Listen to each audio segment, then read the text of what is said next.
अंतिम यात्रा। एक गांव में एक बुजुर्ग आदमी की मौत हो गई। उसके बेटे, सगे संबंधी और गांव के लोगों ने मिलकर उसकी अंतिम यात्रा की तैयारी की। उसकी अर्थी तैयार की गई और सभी लोग उसे शमशान की ओर लेकर जाने लगे। अभी वह लोग कुछ ही दूर पहुंचे थे कि वहां पर दूसरे गांव से एक आदमी आया।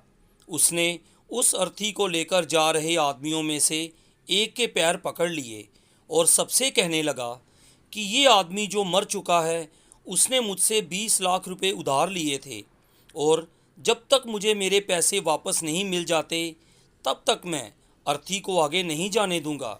मृत व्यक्ति के बेटों ने उस आदमी से कहा कि पिताजी ने हमसे कभी भी इस कर्ज के बारे में जिक्र नहीं किया, इसलिए हम तो ये कर्ज नहीं देने वाले। जब बेटों ने ही मना कर दिया तो मृत व्यक्ति के भाइयों ने भी कहा कि जब बेटे ही मना कर रहे हैं तो हम भी इस कर्ज की जिम्मेदारी नहीं लेने वाले हैं।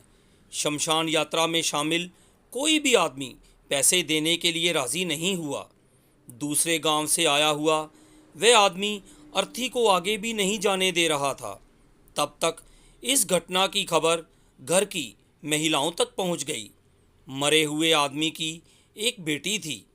जब उस तक ये खबर पहुंची तो वह एक पल भी गंवाए बिना अपने सारे जेवरात और कीमती वस्तुएं लेकर वहां पर पहुंच गई और उस आदमी को वह सारे जेवरात और कीमती वस्तुएं देते हुए बोली कि आप इन चीज़ों को बेचकर पैसे ले लीजिए।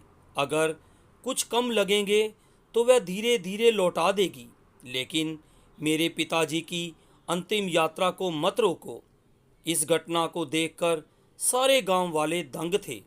तभी वह आदमी जो कर्ज की मांग कर रहा था वह बोला कि दरअसल मुझे 20 लाख रुपए नहीं लेने थे, बल्कि मैंने इस आदमी से कभी 20 लाख रुपए उधार लिए थे जो आज मैं लौटाने आया था।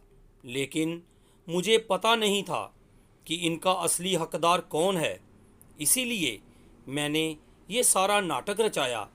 मैं जान चुका हूँ कि मरे हुए आदमी के सच्चे हितैषी ना उसके बेटे हैं ना उसके भाई, बल्कि उसकी बेटी ही सच्ची हितैषी है।